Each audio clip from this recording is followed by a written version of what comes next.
전원책과 함께하는 출근길 시사 프로그램 출발 새아침. 예, 출발 새아침 3부 시작합니다. 잠시 지나는 말씀 듣겠습니다.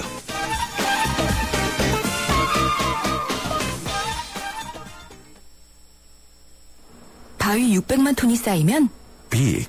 그걸로 피라미드를 만들면 Great. 거대함을 위대함으로 바꾸는 도전.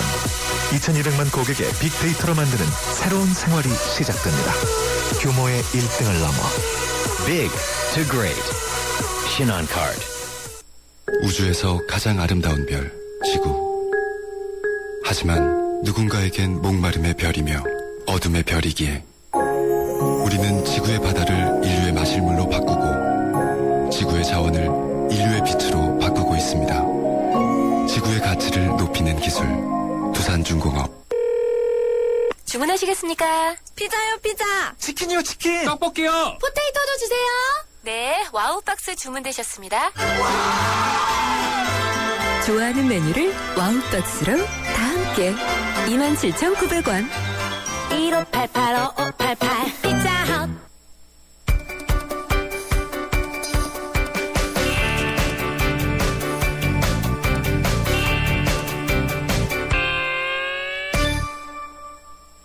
예, 밤사이 들어온 지구촌 소식 YTN 라디오 뉴스룸 이윤지 아나운서 연결해서 알아보겠습니다. 이윤지 아나운서. 안녕하세요. 출발 새아침 월드뉴스 이윤지입니다. 예, 필리핀을 강타한 태풍 하이엔, 6천여 명이 또 많은 사상자를 발생했었는데 그중에 94%가 시신부패로 신은 확인이 안 된다면서요? 네, 최근 필리핀 중부 지역을 강타한 초대형 태풍 하이엔으로 숨진 대다수의 사망자 신원이 여전히 확인되지 않은 것으로 나타났습니다. 필리핀 언론은 국가재해 위기관리위원회 자료를 인용해서 전체 희생자 시신의 94%가량이 상당 부분 진행된 부패로 신원을 확인하지 어려웠다고 전했습니다. 이는 신원이 파악되지 않은 시신이 2천여 구라는 이 위원회의 당초 발표보다 훨씬 많은 것이어서 논란이 예상됩니다. 이와 관련해 필리핀 국가수사국은 희생자 시신들의 부패 정도가 심해 모두의 신원을 확인할 수 없을 것이라고 밝힌 바 있습니다. 한편 태풍 하이엔으로 인한 사망자 수는 현재까지 5,982명으로 늘었고 실종자 수는 1,779명으로 집계됐습니다. 이 사망자의 대부분은 하이엔의 직격탄을 맞은 타클로반 주민인 것으로 알려졌습니다. 이 밖에 27,022명이 부상하고 약 390만 명의 이재민이 발생한 것으로 파악됐습니다. 예, 이 북한 뉴스가 계속 속보로 뜨고 있는데요. 장성택의 사형 판결 후에 곧바로 집행했다. 이런 뉴스가 계속 뜨고 있습니다. 그런데 이 북한 나선 특구가 중국인을 상대로 부동산 개발에 박차를 가하고 있다. 이런 소식이 또 들어와 있군요. 아파트와 상가를 높은 가격에 분양하고 있다면서요? 네, 북한의 경제특구인 나선특구에 사업 목적으로 방문하거나 체류하는 중국인이 급증하면서 이들을 겨냥한 부동산 개발 열풍 또한 불고 있습니다. 북중 접견 지역 소식통에 따르면 나선특구에서는 현재 마무리 공사 단계에 들어간 저층 아파트들이 중국인을 상대로 분양 중인데요. 연변의 한 소식통은 나선특구에서 식당과 상점을 운영하거나 무역 업무를 위해 머무는 중국인이 평소 2,000명에서 3,000명에 달하지만 숙박시설은 크게 부족한 상황이라며 하지만 최근 분양된 아파트는 예상보다 가격이 비싸서 잘 팔리지는 않는 것 같다고 말했습니다. 나선특구에는 아파트 이외에도 중국 투자자들을 겨냥한 상업시설 건립과 또 분양 임대도 활발하게 이뤄지는데요. 이렇게 중국인 투자자가 늘면서 나선특구 주민의 생활상에도 많은 변화가 있는 것으로 전해졌습니다. 현재 주민이 나선 시내 중국 음식점에서 외식하거나 또 중국에서 수입된 물건을 경쟁적으로 사들이는 모습이 눈에 띄게 늘었다고 합니다. 이는 북한의 대중국 경제 의존도가 심화되면서 나선특구 주민의 소비 욕구도 점차 커지는 분위기인 것으로 분석됩니다. 예, 한국과 중국의 양국 대기환경 전문가들이 스모그 민관 자람회를 열었다면서요? 예. 네, 중국발 스모그가 최근 한반도까지 영향을 미치는 가운데 한중 양국의 대기 환경 전문가들이 어제 베이징에 모여서 다양한 협력 방안을 논의했습니다. 이날 자담회에는 한국환경부, 서울시 기후대기과, 또 국립환경과학원 등과 중국의 환경보호부, 베이징 환경보호국, 산둥성 환경보호청 등에서 온 공무원과 학자 등 40여 명이 참석했는데요. 한국 측 전문가들은 중국과 몽골 사막지대에서 유입되는 황사 등의 오염물질로 매년 천문학적인 규모의 경제적인 피해가 발생하고 있다며 앞으로 양국이 중국발 스모그 등과 관련해 정기적인 대화 채널을 마련하고 정보를 공유해 나가자고 제안했습니다. 이에 대해 중국 측 전문가들은 중국이 처한 대기오염 문제의 심각성을 주로 설명하면서 오염물질 관리에 총력을 기울여 2017년까지 베이징의 공기오염이 심각한 지역에 최대 25% 정도 스모그 농도를 줄이는 목표를 세워놓고 있다고 강조했습니다. 주중 한국 대사관 측은 이번 자담회 등을 계기로 한중 간의 환경 문제에 대한 다양한 정책적인 논의가 이어질 것이라고 전했습니다. 지금까지 출발새 아침 월드뉴스 이윤지였습니다. 예, 고맙습니다. 이윤지 아나운서였습니다.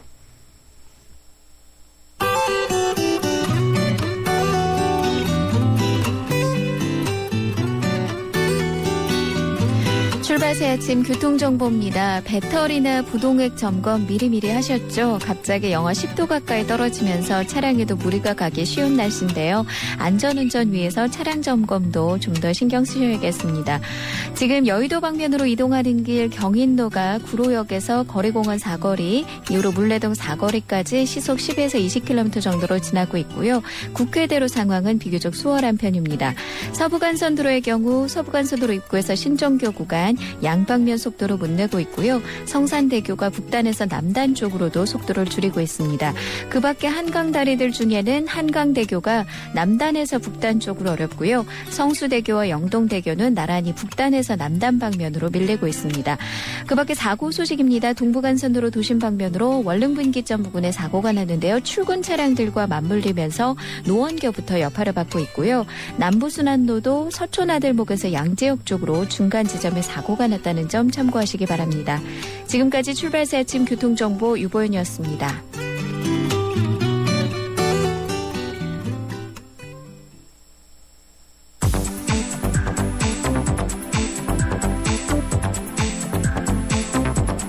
이 시간 주요 경제 소식, 경제 뉴스 브리핑.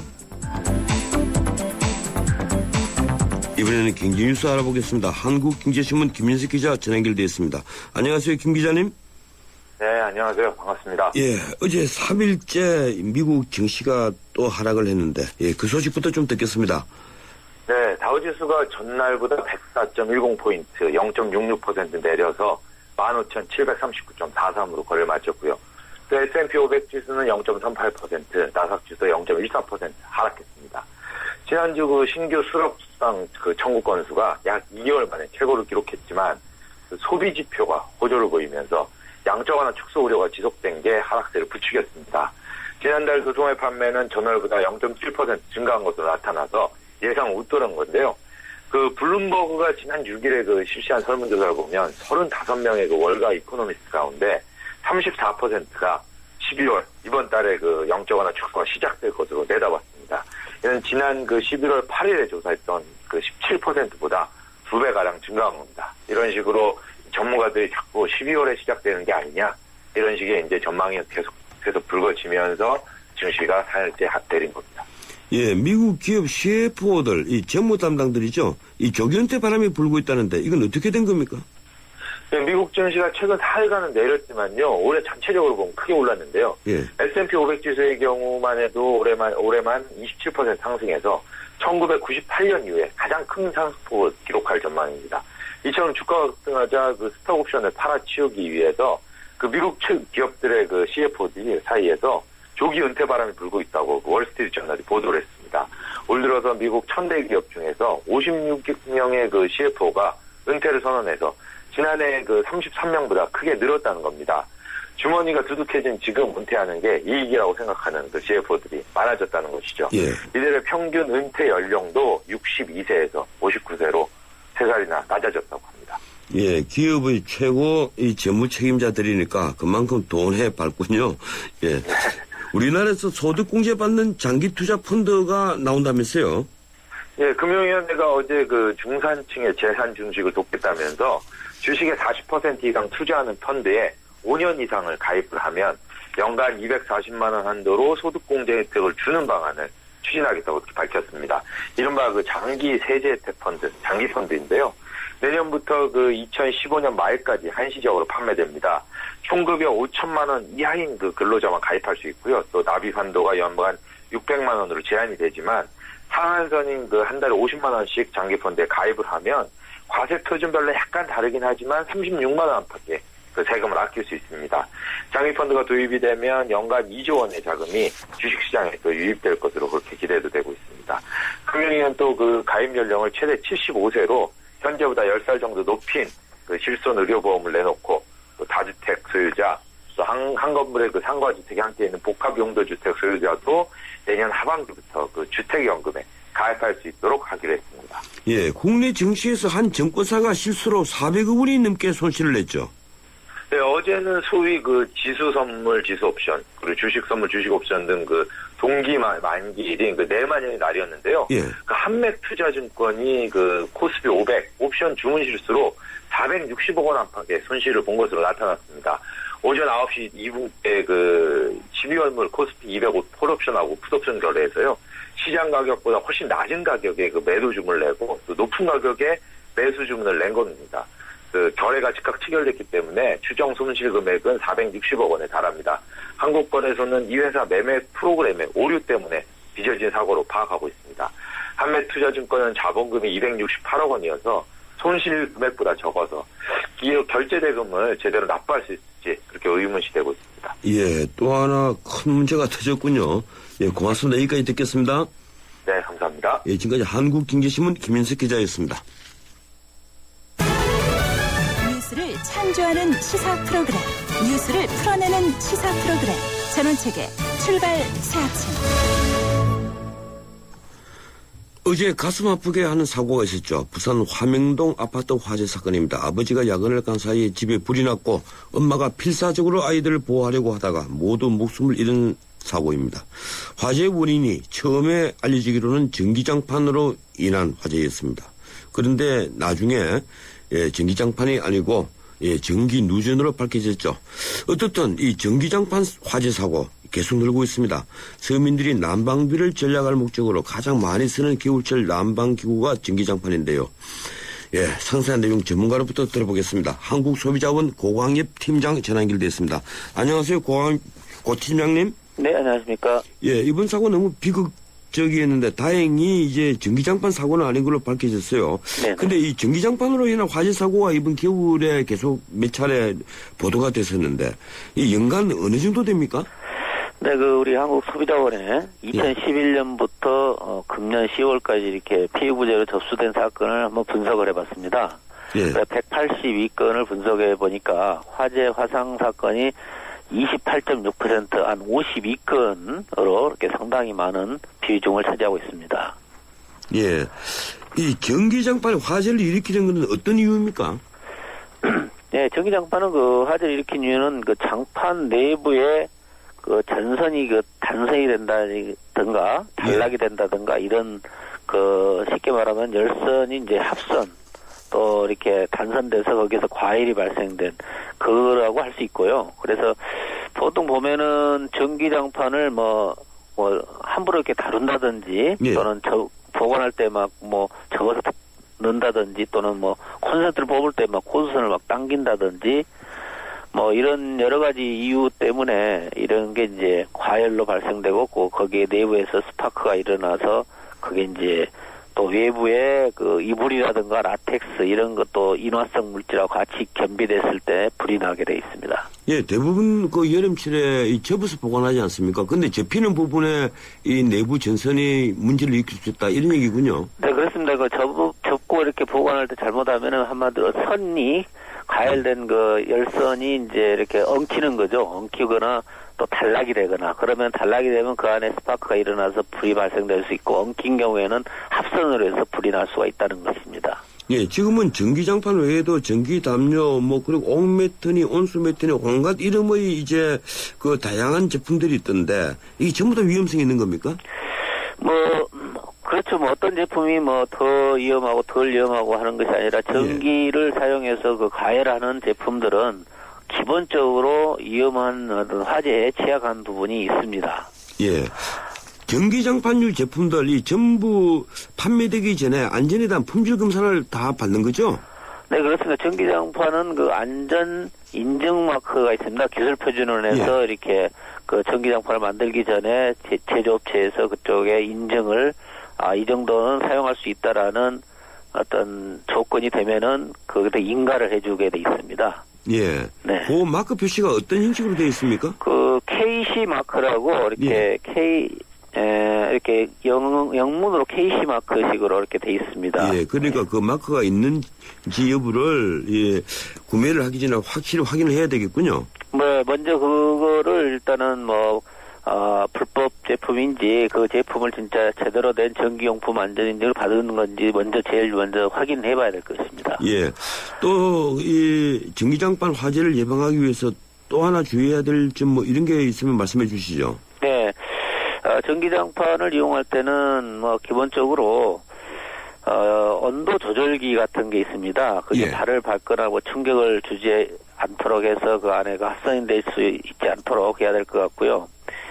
그 다음에 전기장판은 이제 과일이 될 두꺼운 이불이라든가 요를 깔아놓고 하면은 열이 축적돼서 그게 가열로 돼서 또 화재도 연결될 수도 있기 때문에 이런 두꺼운 이불이나 요를 깔아놓고 사용하지 않도록 해야 될 거고요. 그 다음에 특히 이제 라텍스 제품은 굉장히 열에 또 취약합니다. 그래서 이런 부분은 인화성 그야말로 불이 붙게 되면은 큰 사고로 연결되기 때문에 라텍스 같은 매트리스하고는 사용하지 않도록 해야 될 것 같고요.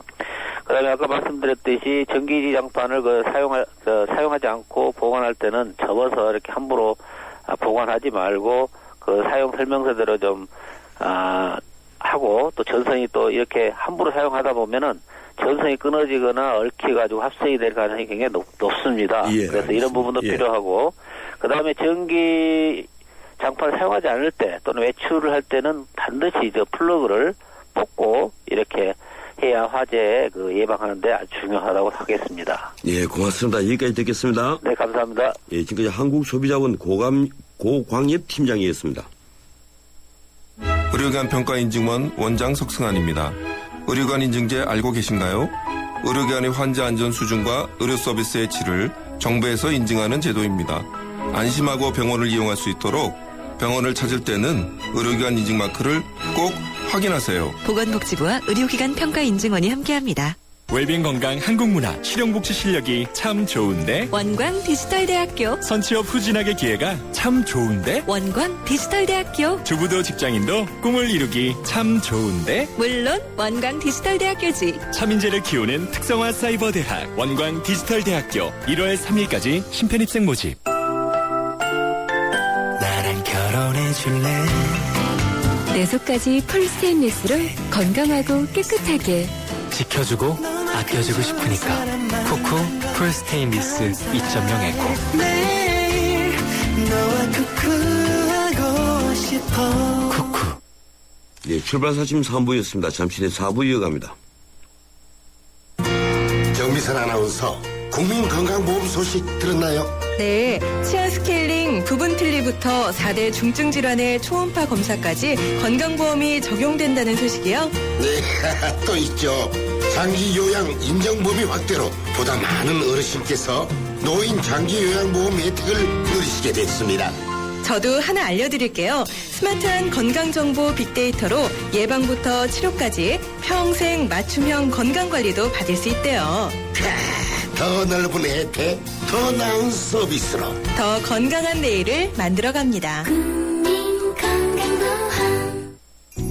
초등학교 선생님이 학생들에게 물었습니다. 얼음이 녹으면 뭐가 될까요? 모두들 하나같이 물이 됩니다 라고 대답했습니다. 당연한 정답이죠.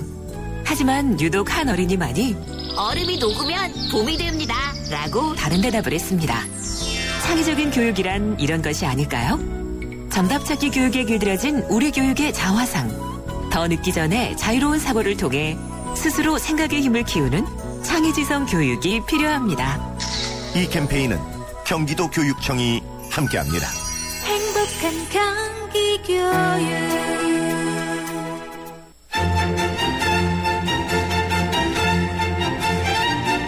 출근길 정통 시사 라디오 프로그램 YTN 라디오 전원책의 출발 새아침. 예, 재능책의 출발사 아침 4부 순서 시작합니다. 잠시 지나는 말씀 듣겠습니다. 인간의 골격은 자기 체중의 20배가 넘는 충격을 견뎌낸다. 제네시스, 인간의 강인함에 도전하다. 지옥의 서킷, 니르브르크링에서. Human Performance, Genesis. New thinking, new possibilities. 현대자동차. 세계가 주목한 새로운 럭셔리 세단 링컨 MKG. 뒷좌석까지 이어지는 파노라마 썬루프로 더 넓고 아름답게. Beautiful. 최첨단 버튼식 기어 변속기로 더 편리하게. Intelligent. 이것이 역사상 가장 아름다운 링컨. Lincoln MKZ. 삼성증권 모바일 엠팝 100배 페스티벌. GS 칼텍스에서 포인트를 100배나? 그럼 리터당 500포인트? 삼성증권 엠팝으로 신규 거래하면 GSM 포인트를 100배로 드립니다. 여보, 100배래. 삼성증권 엠팝 깔아봐. 1월까지 신청 시 월 최대 100리터까지. 자세한 이용 조건은 홈페이지 참조. 투자 손실에 유의하세요. 당신의 베이스 캠프는 어디입니까? 어디로 가야 할지 모른다면 방향이 될 것이고, 계속 가야 할지 망설인다면 용기가 될 것입니다. 베이스 없는 정상은 없습니다. 세상의 베이스가 되다. 포스코. 매주 금요일 재능책의 출발사 아침에 마련하는 인물 포커스 시간입니다. 우리 시대에 꼭 한번 만나고 싶었던 분을 초대해서 궁금한 점을 듣는 시간이죠. 오늘도 역시 특별한 분을 모셨습니다. 이분 연예인들이 성대모사 단골 메뉴로 등장하는 분이죠. 그만큼 유명하고 국민적인 인기를 가진 분입니다. 젊은 시절 국가대표 축구선수에서 해설위원을 거쳐서 이제는 대학 교수로 후학을 기르며 축구를 학문화하는 데 정열을 불태우는 분입니다. 바로 국민해설위원 신문선 교수. 다들 짐작하셨겠죠?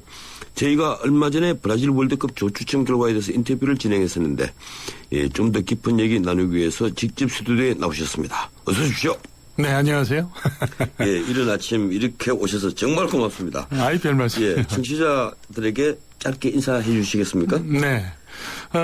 YTN의 전원책 선생이 진행하는 이 프로그램은 제가 볼 때는 아마 시청자, 그러니까 청취자들 입장에서 보면 굉장히 속이 시원하지 않을까 그런 생각을 하거든요. 고맙습니다. 이제 축구는 룰이 있잖아요. 그죠? 예. 그리고 또 우리가 사회생활 하는데 이제 법이 있고, 근데 이제 그 가장 페어플레이 하는 이 프로그램이 아닌가. 저는 그런 생각하고 왔어요. 예. 아까 제가 성대모사 얘기를 했는데, 네. 꼴이에요 하는 이 성대모사는 저는 참 어려운데, 애들이 참 많이 따라 하더라고요. 네. 예. 이게 정확히 언제부터 시작된 겁니까? 제가 86년, 87년부터 방송을 했는데, 예. 그 98년 프랑스 월드컵 최종 예선전, 예. 그러니까 98년 프랑스 월드컵 최종 예선전 아시아 지역 예선전이 있었거든요. 예. 그때 이제 우리가 숙명의 라이벌전이라고 하는 그 도쿄 대첩 일본과의 경기 예. 이민성 선수의 결승골이 떡 치고 나서 중거리 슛 나왔죠. 네, 그렇죠. 그때. 결승골 때. 예, 제가 네. 기억합니다. 그 이민성 선수 중거리 슛은 정말 대단했어요. 네. 온 국민의 이 막힌 가슴을 시원하게 뚫어준 사건이었죠. 지금 우리 신 교수님 얼굴이 참 정말 너무 많이 알려져서 이제는 불편하시죠? 나쁜 짓도 전혀 못하고. 저는 술, 담배를 거의 안 하니까. 예. 네, 다니면 좋은 점도 또 상당히 많아요. 어떻게 보면 우리 국민들이 다 이제 축구들을 좋아하시잖아요. 그래서 예. 저를 만나시면 축구 얘기를 하시고 또 어떤 때는 많은 또 성원도 해주시고 최근 들어서는 제가 많은 분들을 만나면 월드컵 추첨에 대한 예. 이런 또 이야기를 구하시는 분도 있고요. 어떤 때는 술 드시다가 어떻게 제 핸드폰 번호를 알아서 전화를 해 밥값 내기, 예. 풀값 내기 한다고요. 그래서 메시 선수 키가 얼마냐. 메시 선수 올해 몇 골 넣었느냐. 네, 그렇죠. 몇 골 넣었느냐. 그렇죠.면 이제 지나간 스타이긴 하지만 마라도나 선수에 예. 대한 얘기도 또 많이 묻고요. 그러면서 어떻게 보면 축구인으로서 분에 넘치는 또 사랑을 받는 것이 아닌가 그렇게 또 생각을 합니다. 예, 네. 그런 일들이군요. 네. 이 초등학교 때부터 축구하셨죠? 네. 예, 그래서 청파초 초등학교 그리고 서울체육중고 연세대 거치면서 이 국가대표 선수까지 하시는데 초등학교 때 이 축구를 어떤 경위로 시작을 한 겁니까? 아마 전 선생님께서는 기억하실지 모르지만 60년대에 우리가 이제 살기가 어려웠잖아요. 예. 축구공도 없을 때고요. 제가 살던 효창동 근처는 아주 절묘한 그런 어떻게 보면 입지 조건을 갖고 있었어요. 예. 청파동, 효창동, 만리동, 공덕동 이런 동네들이 모여 있는 곳이죠. 그러다 보니까 좀 어떻게 보면 기질이 센 친구들이 많이 살았고요. 그리고 근데 효창공원이 인접해 있었기 때문에 60년대 효창공원에서 이렇게 무인 시대 나오듯이 야인 시대 나오듯이 이렇게 또 사람들이 지켜보는 데서도 1대1 싸움도 하고 그러던 시대거든요. 예. 그러다 보니까 이제 동네별로 돈 내기 축구 시합이 많았고 돈 내기 축구 시합을 이제 하다 보면 동네에서 이제 운동을 잘하는 사람들을 그 당시에 이제 스카우트 하는 거죠. 그때 이제 저는 어린 나이인데도 불구하고 볼을 좀 차니까 불려다니면서 축구를 하기 시작을 했는데 지금도 시간이 지나서 생각해보면 그 동네 축구 시합 돈 내기 시합 하니까 정상적으로 끝날 리가 없겠죠. 그때 벌써 프로스였군요. 그러니까 경기가 끝나고 나면 돌멩이가 날아다니고 예. 또 동네 심판이 보다 보니까 멱살잡이도 하고 싸움도 하고요. 그러니까 저는 어렸을 때 어떻게 보면 지금도 저도 글로 말로 상당히 저보고 강하다고들 얘기하시는 분들이 있는데 그 당시 그 기질이 생기지 않았나 그런 생각을 합니다. 예, 저희들이 그때 참 아주 조그만 라디오, 네. 온 동네 사람들이 마당에 모여 앉아서 축구 경기 중계하는 걸 듣곤 했는데 이회택, 정강지 이런 분들이 그리고 이세현이죠 골키퍼가. 그렇죠, 골키퍼. 예. 네. 이 전설적인 분들이 이름이 아직도 다 기억이 납니다. 그 당시에 저는 사실은 지금도 기억에 생생히 남는 것은 예. 지금 선생님 말씀하실 때 축구 선수 외에 이광재 아나운서라고 또 그렇죠. 스포츠 캐스터가 이광재 있죠. 아나운서가 유명했죠. 텔레비전 시대가 아니었었죠. 저희는 가난해서 텔레비전이 없었어요. 라디오 시대. 라디오 시대니까. 그 당시 이제 메르데캅의 국제축구대, 킹스컵 축구대가 있었는데 예. 우리나라 시간으로 자정 근처에 이제 시합을 하면 중계 방송할 때 이광재 아나운서가 이런 멘트를 하죠. 슛 해요. 예. 그리고 2초, 3초, 5초의 포스를 둬요. 그럼 이제 청취자는 들어갔느냐 안 들어갔는지 궁금한데 그러면 이제 이광재 아나운서가 이런 멘트를 하죠. 안타깝습니다. 골대를 2cm 빗나갔습니다. 그러면 맞습니다. 저도 기억을 합니다. 네, 난리가 나죠. 예. 벽에를 집어 던지고 자다가 말이죠. 온 동네 사람들이 마당에 모여 있다가 탄식을 내지르고 네. 하죠. 또 그분이 마라톤 중계할 적에는 골인 하기 전에 5m, 4m, 3m, 2m 골인입니다. 그렇죠. 네. 이런 얘기도 자주 하시고요. 예. 그래서 사실은 저는 방송을 텔레비전보다는 라디오를 먼저 했기 때문에 라디오 매체가 갖고 있는 어떻게 보면 재미. 사실 이제 전 선생님하고 저하고 이렇게 이제 이야기를 하면 듣는 청취자들 입장에서는 보는 것보다는 사실은 오디오를 통해서 이렇게 접하는 것이 상상력을 갖게 하잖아요. 네. 예, 저는 출발사심 청취자 여러분들께서는 지금 축구에서의 연금술사 명지대 신문성 교수와 함께 하고 있습니다. 이 모바일 앱 예서와 샤프 0945 50원의 유료 문자를 통해서 여러분들의 의견 또 듣고 있습니다. 벌써 한 분이 말씀을 보내주시네요. 7434님 선수 활동과 방송인 교수 어떤 활동이 가장 행복하신지요? 예, 어느 활동이 가장 좋습니까? 제일 좋은 것은 선수 생활할 때죠. 예, 물론 그럼요. 네. 사실은 저는 가끔 그런 표현을 쓰는데요. 축구만큼 재밌고 축구만큼 이런 강한 어떻게 보면 어떻게 보면 사람을 이렇게 끌어들이는 마력을 갖고 있는 것은 저는 없다고 생각하거든요. 예. 학생들을 가르치는 것도 물론 의미가 있고 또 재미도 있습니다만 제가 운동장에서 뛰어놀던 20년의 세월 그때는 정말 축구밖에 몰랐거든요. 너무 즐거웠던 시간입니다. 예. 2007년도부터 지금 명지대학교에서 지금 교수로 재직 중이시죠? 네. 예. 벌써 7년이 됐네요. 7년째 들어가겠군요. 이 기록정보과학 전문대학원. 예. 지금 맡고 있는 과목이 어떤 과목이시죠? 스포츠 산업과 미디어 그리고 경기 분석에 대한 수업을 하고 있거든요. 예. 보이는 건 결과죠. 근데 결과 뒤에는 데이터가 있거든요. 예를 들어서 이제 메시 선수가 최근에 이제 부상 때문에 부진하지 않습니까? 예. 메시 선수의 그 데이터를 추적하면 그 메시 선수가 부상을 당할 수밖에 없었던 그 원인을 찾을 수도 있고요. 그리고 이제 호날두 선수가 예를 들어서 그 경기당 나타난 여러 가지 데이터를 분석을 해보면 그 호날두 선수의 어떤 그 경기에서 실제로 움직이는 어떤 동선 그리고 호날두 선수에게 볼을 주는 어떤 그 피딩해주는 선수들의 역할 이런 것을 보면 전술이나 전략을 우리가 읽을 수 있는 거거든요.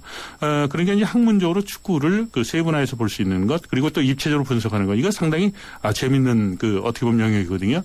거기에 또 이제 최근에는 이제 비디오 시대 아닙니까? 예. 그래서 영상 분석을 하게 되면 데이터와 영상이 만나게 되면 사실은 그 경기를 앞서드리겠습니다만 입체적으로 분석을 하면서 그 팀에 대해서 사실은 그 전부 정확하게 볼 수 있는 그런 어떻게 보면 학문적으로 말이죠. 그 해석할 수 있는 그런 그 분야에서 지금 저는 열심히 노력을 하고 있습니다. 문자 그대로 축구의 과학이군요. 그렇죠. 예, 이제는 뭐 어떤 선수가 몇 킬로 뛰고 심폐기는 어떻고 다 이게 데이터가 다 나오죠. 그렇죠. 과거에는 뭐 축구 그러면 스포츠 과학과는 가장 거리가 먼 스포츠다 이렇게들 얘기를 했는데 이미 유럽에서는 프로전이라는 그 프로그램을 갖고 지금 말씀하셨듯이 한 경기당 선수들이 뛴 거리 그리고 11명의 그 뛴 거리를 합을 하고 그리고 또 90분 동안 그 팀이 갖고 있었던 플레잉 타임 그리고 특정 선수가 볼을 몇 번을 터치했는지 오른쪽에서 왼쪽에서 그리고 또 슈팅은 어느 지역에서 했는지 이것을 통계적으로 누적화시키면 그 선수의 정확한 플레이 스타일이 생기거든요. 예, 그렇군요. 예, 이제 그렇게 되면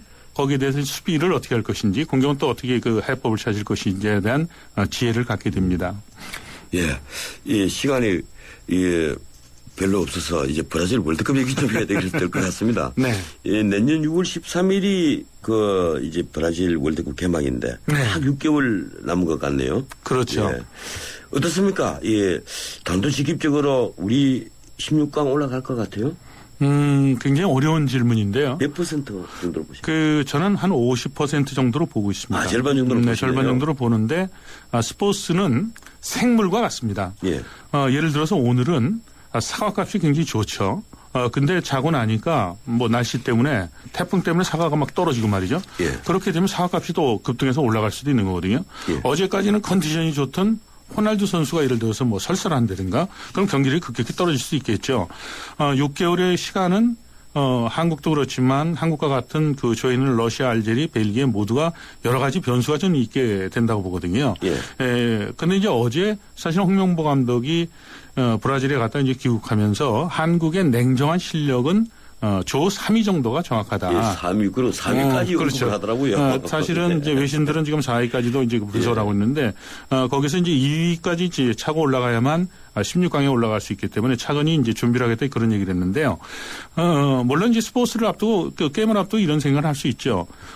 자신 없다. 뭐 그렇지 않으면 질 것이다 그러면 스포츠라는 것은 흥행이 성립이 안 되기 때문에 이길 것이다. 또 희망적이다. 그런 얘기는 할 수 있습니다만 냉정한 시각에서 분석을 해보면 16강에 가기에는 그렇게 녹록지는 않다. 저는 그렇게 봅니다. 예, 먼저 이 세 팀에 대해서 한 팀씩 짧게 좀 분석을 한번 해볼까요? 러시아 팀 승부 어떻게 보십니까? 러시아 팀의 우선 팀 칼라를 볼 수 있겠죠. 러시아 팀은 지역 예선에서 굉장히 강한 수비력을 바탕으로 해서 역습으로 7승 1무 2패 F조 1위를 차지했거든요. 그 팀의 가장 큰 특색은 러시아 국내 선수로 구성된 그런 팀 칼라를 갖고 있거든요. 그 중심에는 지난번 전화 연결 때도 말씀을 드렸습니다만 카펠로 감독이라는 그런 절대적인 어떻게 보면 독재자가 있다는 얘기예요. 제가 이제 독재자라는 표현을 쓰는 것은 사실은 러시아도 세계적인 그 스타들이 있거든요. 아르샤빈이라든가 또 파블레첸코라든가 이런 선수들이 있는데도 불구하고 이 선수들 제외하고 국내파 선수들로 팀을 구성해서 지역 예선을 치렀다는 것은 그만큼 축구에서 가장 경기력에 영향을 끼치는 팀 전술, 팀워크를 지금 강조하고 있다는 얘기거든요. 그러니까 러시아 팀이 갖고 있는 공수전의 속도 그리고 또 특정 그 스타 선수는 없지만 파괴력 있는 그 어떤 팀 칼라를 바탕으로 해서 강한 축구를 하고 있기 때문에 이것을 한국 대표팀이 어떻게 그 요리를 할지 상당히 큰 과제거든요. 상대팀이 약점도 물론 있습니다. 약점이 무엇입니까? 수비수들이 중앙 수비들이 발이 느리거든요. 그 부분에 대해서 한국 대표팀 집중적으로 준비를 하면 충분히 골을 넣을 기회가 있고요. 참고적으로 지난번에 이제 러시아와 우리가 경기를 해서 우리가 1대2로 역전패당하지 않았었습니까? 예, 역전패당했죠. 아마 그 경기를 보신 분들은 뭐 해볼만 하다 뭐 이런 얘기도 할 수도 있겠습니다만 사실은 러시아가 한국과의 경기 때는 주전 5명 정도가 빠져 있었던 상태이기 때문에 사실은 러시아와 한국 대표팀의 객관적 전력을 정확히 얘기한다면 러시아가 우리보다는 한 수 위에 있다 이렇게 보시는 것이 정확할 겁니다. 예, 그렇군요. 벨기에는 또 어떻게 평가하십니까? 외신을 보면 이번에 벨기에를 그 외국의 축구 전문가들은 굉장히 높게 평가하는 것 같아요. 네, 벨기에는 사실 12년 만에 본선에 올라왔는데요. 벨기에 팀은 지금 유럽에서 그 가장 그 다크호스로 지금 꼽고 있거든요. 그만큼 벨기에의 선수층 그리고 최근에 그 거둔 그 결과 이런 것을 놓고 보면 벨기에가 우리 조에서는 가장 강한 팀으로 얘기를 할 수 있겠죠. 최근에 이제 FIFA 랭킹이 5위에서 뭐 11위로 떨어지긴 했습니다만 최근에 이제 프렌들리 매치를 통해서 일본한테도 지고 그다음에 이제 최근 들어서 좀 다소 부진하긴 합니다만 그것은 이제 친선 경기에 저는 의미 이상의 가치를 부여하지는 않고 있거든요. 그 이유는 축구는 결국은 선수들이 하는 거거든요. 맨시티에서 뛰고 있는 컴파니라든가 또 펠라인이 맨유에서 뛰고 있죠. 그리고 미랄레스 에버튼에서 뛰고 있는 선수 그다음에 토트넘의 얀 베르통은 그리고 아스널에서 베르마일렌 이런 황금새들이 지금 출연을 했고 지난 2008년 베이징 올림픽에서 이미 이 선수들 23세 미만의 선수들을 뛸 때 4강에 오르면서 다가오는 월드컵에서 돌풍에 사실은 어떻게 보면 텃밭에서 씨를 키웠던 거거든요. 이 팀이 이제 갖고 있는 약점을 꼽는다면 앞서 이제 제가 독재자라는 표현을 썼지 않습니까? 러시아는요. 근데 벨기에는 빌모츠 감독 아마 국내 올드 팬들은 기억을 하고 계시겠습니다만 2003년에 은퇴한 그런 비교적 경험이 적은 감독이거든요.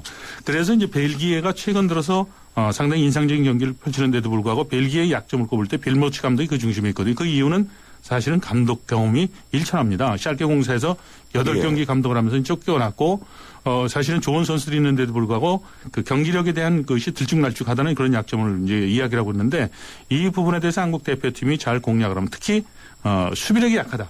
공격이나 미드필더보다는 수비력이 약한 부분에 대해서 한국 대표팀이 잘 공략을 하면 득점을 할 수 있는 가능성이 있다라고 저는 분석을 합니다. 예, 마지막에는 늘 희망을 주시는군요. 네.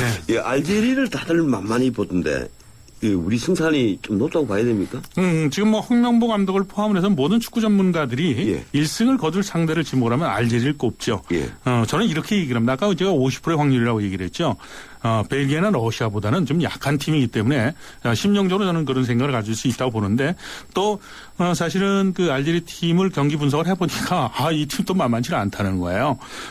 사실은 발렌시아에서 뛰고 있는 페글리 선수 그 왼쪽 미드필더인데 박지성 선수와 같은 그런 그 역할을 하는 선수거든요. 그리고 인터밀란 뭐 팀 명칭만 얘기하더라도 벌써 세계적인 팀에서 프로색이라는 건 결국 돈으로 얘기하는 거 아닙니까? 그 타이테르 선수 그 손흥민 선수와 동갑 나이인데 상당히 그 개인적인 자질도 있고 이런 그 선수들이 즐비하다는 거예요. 그리고 물론 이제 저희들이 1승 상대로 꼽으면서 꼽는 것은 축구라는 것은 선수 감독도 물론 중요합니다만 그날의 국가의 어떤 경제력 그리고 또 하나는 그 어떻게 보면 선수들의 의식이 굉장히 중요한 거거든요. 지난 월드컵 때 지난 이제 그 독일 월드컵 때 우리가 토고랑 같은 조에 있지 않습니까? 토고가 있죠. 그 토고 팀에도 세계적인 선수들이 있었습니다만 제가 월드컵 중계 현장에 갔을 때 토고 선수들이 승리 수당 더 달라 뭐 예를 들어서 맞습니다. 그래서 호텔을 좀 더 하시게 그것이 이제 경기력에 사실은 악영향을 끼치는 거거든요. 그러니까 사실은 벨기에나 러시아와 비교했을 때 알제리는 이제 그런 측면에서 여러 가지 측면에서 우리보다는 경기력 측면에서 좀 변동의 그 폭이 있을 수가 있기 때문에 우리가 이길 수 있는 가능성이 있다, 높다 이렇게 지금 저는 이야기를 하는 겁니다. 예, 이 시간이 너무 빨리 지나서 제가 짧게 몇 가지만 의견을 좀 구하겠습니다. 우리 공격진 다들 걱정을 많이 하고 있습니다. 방금 이제 1472님 또 그런 얘기를 해왔네요. 우리나라 대표팀, 우리 대표팀 골 결정력이 너무 부족하다. 어떻게 해결될 거냐. 우선 공격진에 누구를 좀 보강했으면 합니까? 만약 보강을 한다면요. 이 알제리전에 경험이 있는 박주영 선수는 이제 실전 그 경험 부족으로 대표팀 승선이 어려워질 것으로 자꾸 보이는데. 앞서 제가 상대팀의 약점을 이야기할 때 러시아와 벨기에는 수비가 약하다. 특히 중앙 쪽, 센터백 쪽이 발이 느리다는 얘기를 드렸죠. 사실은 그 벨기에나 러시아 뭐 이런 나라와 비교했을 때 우리 축구 자원의 인적 자원 그 풀이 사실은 우리가 얇지 않습니까? 대표팀에서 상대의 느린 발을 공략할 수 있는 선수를 꼽는다면 선택의 폭이 상당히 좁아요. 그러다 보니까 홍명보 감독을 포함을 해서 지금 그 국내 축구 전문가들은 계속해서 박주영 선수를 주목하고 있는 거거든요. 근데 이제 문제는 전 선생님 말씀하셨듯이 소속팀에서 뛰고 있지를 못하니까 또 축구라는 것은 가장 중요한 연습은 게임장에서 활동하는 거거든요. 아무리 혼자 연습한다고 되질 않아요. 그래서 박주영 선수가 남아있는 기간 동안 뭐 브라질로 이적할 것이다. 그래서 다른 팀으로 이적해야 된다는 그런 바람들을 갖고 있는데 박주영 선수가 들어오면 대표팀에서 아주 그 효율적으로 재미있게 쓸 수 있는 그런 자원을 확보할 것이다. 이제 그런 전제 말씀을 드리고요. 정 안 되면 조커라도 써야 되겠죠. 그렇죠. 예. 현재 뛰고 있는 선수들 중에서는 스트라이커로 무수히 많은 선수를 썼었죠. 지동원, 이근호 이런 선수를 썼었는데 결국은 최근 들어서 이제 김신욱 선수 스위스와 그리고 러시아 경기 때 이제 그 활동을 시켜서 선발로 출전을 시켜서 어느 정도 이 가능성을 타진했는데 축구라는 것은 스트라이커 선수가 능력이 떨어지면 좌우측 날개와 호흡이 또 중요한 거거든요. 손흥민 또 이청용, 김보경, 지동원 이런 선수들과 어떻게 호흡을 극대화할 것이냐. 홍명보 감독이 어제 그 귀국에서 기자회견한 장면 중에서 한 가지 제가 상당히 주목해서 본 것은 상대팀 전력 분석도 중요하지만 우리가 얼마만큼 할 수 있느냐, 얼마만큼 이것을 그 능력을 개선시켜 나갈 수 있느냐 이런 얘기를 했는데 지금 한국 대표팀은 지금 말씀드렸던 공격 라인의 어떤 그 라인업, 그다음에 중요한 것은 이 선수들뿐이 아니라 미드필드에서 피딩해주는 기성용이라든가 또 박주호 또 그 예를 들어서 풀백을 보는 이용 이런 선수들의 어떤 도움. 또 호흡 이런 문제도 이제 그 복합적으로 작용이 되기 때문에 남아 있는 기간은 이 부분을 개선을 시켜야만 결국은 공격력을 배가시킬 수 있다. 저는 이렇게 생각합니다. 예, 우리 허리는 좀 압박 수비가 부족하다. 그리고 또 수비는 세트피스 상황에서 실점이 많이 늘어난다. 이런 지적들이 계속 나오는데 이 가장 큰 문제는 그 수비 라인을 지휘하는 골키퍼인 것 같아요. 이 김승규로 이제 굳어지는 것 같습니까? 네. 지난번 이 프로그램을 통해서도 제가 말씀을 드렸습니다만 그 김승기와 정성영의 어떤 긴장 관계. 이것은 월드컵 임박할 때까지 감독을 어떻게 보면 즐겁게 또는 고민으로 빠뜨릴 수 있는 요인으로 보거든요. 지금 정성영 선수가 큰 실수를 계속 되풀이하다 보니까 어떻게 보면 골키퍼라서 큰 슬럼프에 빠질 수 있는 그런 위험한 상황이 저는 있다고 생각하거든요. 그것을 극복할 수 있는 것은 지도자가 아니고 본인 스스로의 힘이거든요. 김승기와 정성영의 경쟁 관계, 그를 통해서 골문이 이제 든든해지기를 이제 저는 기대를 하는데요. 두 선수의 어떻게 보면 장단점이 분명히 갈리거든요. 김승기 선수 순발력이나 볼 캐칭 능력이 뛰어나다면 정성영 선수는 경험에 앞서는 그런 부분이 있거든요. 두 선수의 그 경쟁 관계. 그다음에 이제 중요한 것은 수비력은 현대 축구에서는 수비수, 골키퍼 이 특정 선수에게 이야기하는 것보다는 수세 때 11명이 얼마만큼 효과적으로 수비를 할 수 있느냐. 그것은 이제 삼선의 밸런스도 강조하고 컴팩트한 부분을 이야기를 하기도 합니다. 예, 이 시간이 벌써 다 가버렸습니다. 다음에 한번 또 나와주십시오. 이게 축구라는, 이제 내년은 축구의 해 아닙니까? 그렇죠. 예, 한 달에 한 번씩 꼭 모시고 싶습니다. 고맙습니다. 네, 감사합니다. 예. 지금까지, 인물 포커스, 명지대 신문선 교수와 함께 했습니다. 그리움을 싣고 떠나는 기차여행, 산사여행, 전통 문화와의 만남, 문화유산 여행, 자연 관광 여행, 눈과 입과 마음이 즐거워지는 맛기행. 강원 영월 평창, 충북 제천 단양, 경북 영주 봉화와 함께하는 중부 내륙기행으로 힐링하세요. 내리 쉐비 크리스마스 페스티벌 12월에 쉐보레 구입 시 최대 120만 원 할인. 추첨 후 1등에겐 500만 원 여행 상품권 증정. 스파크 크루즈 디젤 구입 시 최대 3년 무이자 할부. 크리스마스처럼 풍성한 12월 혜택을 지금 바로 만나보세요. 12월 31일까지 홈페이지 참조. 일부 차종 제외. Chevrolet, find new roads. 그렇게 빨라서 뭐하냐고? 더 빨리 생각하고 더 빨리 행동하고 더 빨리 도전했던 사람들이 세상을 바꿨으니까. 이것이 SK텔레콤이 더 빠른 LTA를 더 빨리 당신에게 전하는 이유. 넓고 빠른 LTA는 SK텔레콤. 한화생명은 생각했어요. 당신을 위해 무엇을 해줄 수 있을까? 아프기 전에, 너무 늦기 전에 먼저 해줄 수 있는 일이 있을 텐데. 그래서 우리는 당신의 내일에 도움이 되는 따뜻한 잔소리를 하기로 했습니다. 당신밖에 모르는 한화생명. 채소 과일이 건강에 좋다고 하면 승우 씨는 말하죠. 알고 있어. 그런데 미국 암협회에서 암 예방을 위해 채소 과일 하루 2컵 반 섭취를 권장한다고 해도 그럴까요? 그래? 그럼 더 먹어야겠네. 챙겨주세요. 미리미리 챙기는 가족 건강. 지금 국회에서는 예산안 심사가 한창입니다. 그런데 양성평등을 위한 이른바 성인지 예산이 크게 늘어났더군요. 정부가 낸 이 예산안 구조를 보면 올해 13조 3천억보다 68.6%가 늘어난 22조 4천억을 성인지 예산에 배정했습니다. 자세히 살펴보니 눈에 띄는 게 있군요. 성폭력 사범 단속에 25억, 그리고 여성관리자 구축 사업에 2억 원, 여성 정치 참여 지원 연수에 1억 6,800만 원, 세계 여성 네트워크 사업에 3억 300만 원.